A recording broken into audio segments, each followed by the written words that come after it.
negara ini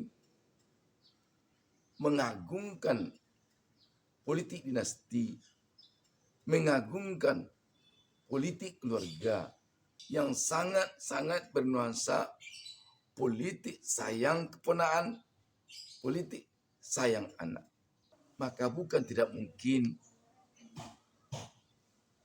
Indonesia sebagai negara demokrasi hanya akan tinggal nama.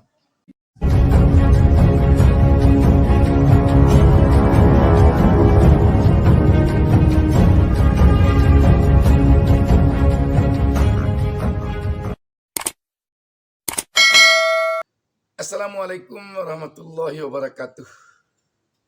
Alhamdulillah kita dapat berjumpa kembali pada kesempatan ini. Saya Bustami Narda tak lupa mendoakan kepada Allah Subhanahu wa taala, Tuhan Yang Maha Esa. Semoga seluruh pemirsa kita semuanya selalu mendapatkan keberkahan hidup dari Allah Subhanahu wa taala, Tuhan Yang Maha Esa. Dan semoga negara kita Republik Indonesia selalu mendapat bimbingan dari Allah Subhanahu wa taala untuk semakin mampu duduk sama rendah, tegak sama tinggi dengan negara-negara maju lainnya di dunia. Sahabat BN, politik dinasti atau politik keluarga memang semakin merisaukan kita di negeri ini. Kenapa tidak? Kita sebagai sebuah negara yang telah menjadi komitmen bagi para pendiri negara ini dulunya sebagai negara demokrasi, yang demokrasinya adalah demokrasi Pancasila, tentu saja akan merasa sangat risau, sangat khawatir apabila tiba-tiba negara ini mengagungkan politik dinasti, mengagungkan politik keluarga. Sebab politik dinasti atau politik keluarga itu tidak sejalan dengan prinsip negara demokrasi. Apalagi demokrasi Pancasila. Di negara demokrasi, kepemimpinan di negara itu diserahkan kepada rakyat untuk menentukan siapa yang akan menjadi pemimpin di negara itu dari generasi ke generasi. Di negara demokrasi yang berdaulat itu rakyat dalam artian yang sesungguhnya. Tetapi di negara yang menerapkan politik dinasti, yang menerapkan politik keluarga, bukan demikian. Secara formal memang rakyat juga yang menentukan, dipilih juga oleh rakyat, tetapi pada hakikatnya yang menentukan pemimpinnya hanya sekelompok orang saja.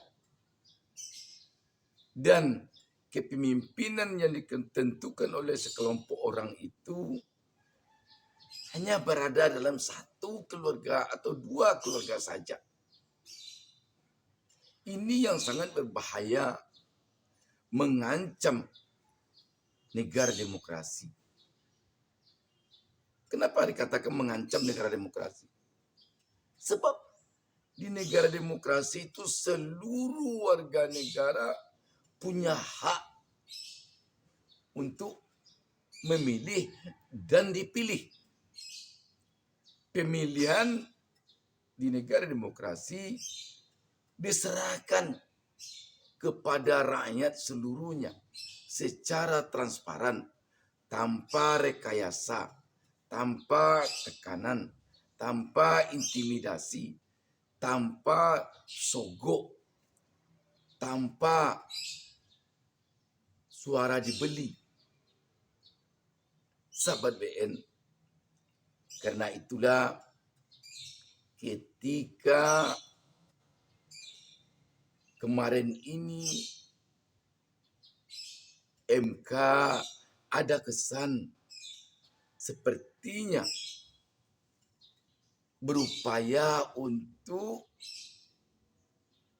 mengeluarkan putusan yang sangat-sangat bernuansa politik dinasti, yang sangat-sangat bernuansa politik keluarga, dan malah yang sangat-sangat bernuansa politik sayang keponaan, politik sayang anak. Kenapa dikatakan demikian? Sebab Ketua MK atau Ketua Mahkamah Konstitusi itu Anwar Usman. Orang semua tahu bahwa Anwar Usman itu adalah adik iparnya Presiden Republik Indonesia Joko Widodo. Dan orang juga tahu bahwa sejak lama telah ada bisik-bisik bahwa ada keinginan untuk menjadikan anaknya Joko Widodo, Gibran, sebagai cawapres yang akan mendampingi Prabowo Subianto. Tetapi sayangnya terganjal oleh batas usia Gibran yang baru 36 tahun. Sedangkan sesuai undang-undang persyaratan minimal bagi seorang cawapres dan capres minimal dia harus berusia 40 tahun. Singkat cerita, terkesan Ketua MK Anwar Usman berupaya agar keponakannya bisa menjadi cawapres. Bagaimana caranya? Maka rakyat melihat ada kesan dikondisikan agar putusan MK nomor 90 yang memberi karpet merah kepada Gibran untuk bisa maju sebagai cawapres diusahakan itu lolos di MK, sehingga putusan MK nomor 90 itu berisikan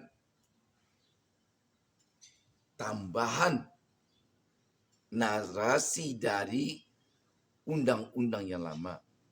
Kalau undang-undang yang lama hanya mengatakan batas usia minimum bagi seorang capres-cawapres 40 tahun, ditambah narasinya kecuali bagi yang sudah berpengalaman jadi kepala daerah yang dipilih melalui pemilihan umum. Maka dengan demikian, karena Gibran menjadi kepala daerah sebagai seorang wali kota Solo, lempanglah jalannya. Padahal kita dengar yang berkembang di MK waktu itu khusus bagi gubernur. Tetapi akhirnya lolos hanya dengan menyebutkan kepala daerah. Yang kentara sekali kelihatan oleh rakyat. dalam rapat untuk membuat putusan 90 itu hadir langsung di sana Anwar Usman, yang orang tahu dia punya hubungan kekeluargaan dengan Gibran. Sahabat BN, artinya apa? Artinya negara Indonesia ini sekarang sedang dalam pusaran politik dinasti. Sedang di dalam pusaran politik keluarga. Sedang dalam pusaran politik sayang anak dan politik sayang keponakan. Kalau kita lihat lebih jauh lagi, memang merisaukan sekali karena kita khawatir negara Indonesia ini sebagai negara demokrasi hanya nanti tinggal nama. Kenapa dikatakan demikian? Kita tahu sekarang ini di dalam keluarga Presiden Joko Widodo tampaknya seperti pisang serumpun yang tumbuh dari serumpun pisang itu. Dialah yang nanti kelihatannya yang akan menjadi semacam rumpun kekuasaan kerajaan di negara ini. Coba kita lihat sekarang, Gibran menjadi cawapresnya Prabowo. Bagi Prabowo, banyak orang menyebutnya, yang penting baginya dia bisa mencatat dalam sejarah hidupnya menjadi presiden, walaupun dengan usia yang telah senja. Pada tahun 2024 nanti, kalau kita tidak keliru, Prabowo sudah berusia 72 tahun. Dengan demikian, tentu saja nanti akan meneruskan kepemimpinan Prabowo. Setidaknya untuk periode kedua, jelas adalah Gibran. Kalau Gibran menjadi wapres nanti, satu sisi.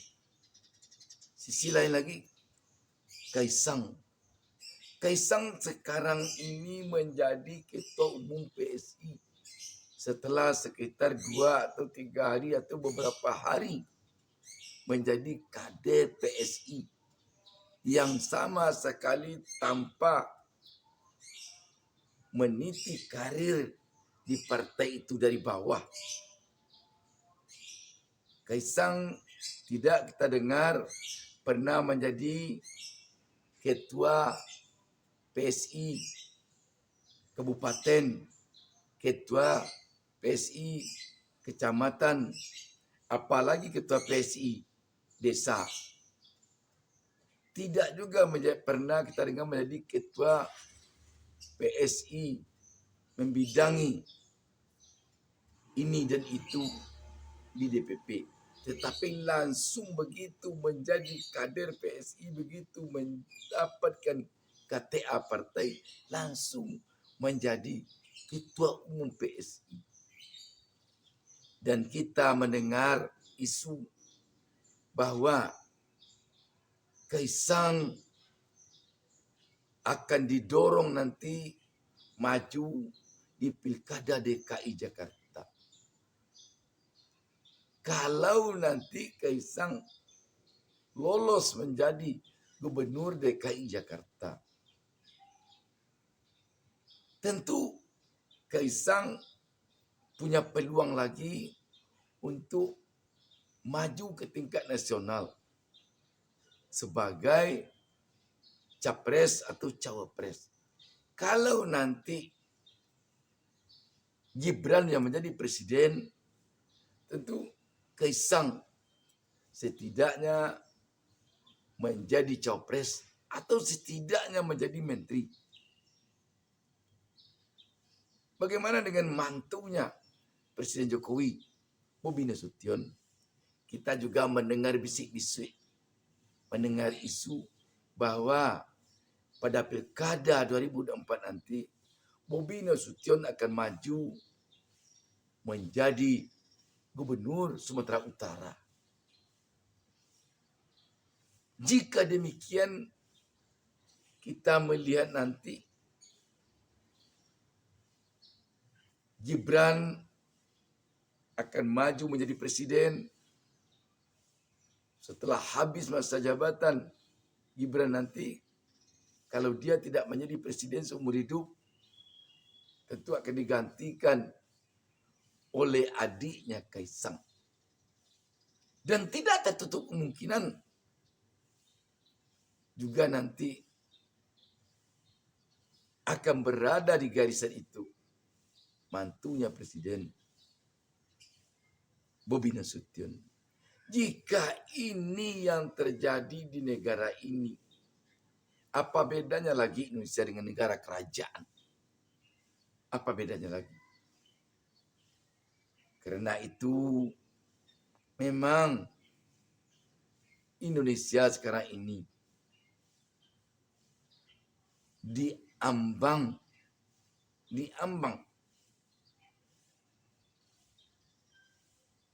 negara demokrasi hanya tinggal nama, akan menjadi negara demokrasi pada casingnya, tetapi kerajaan pada hakikatnya.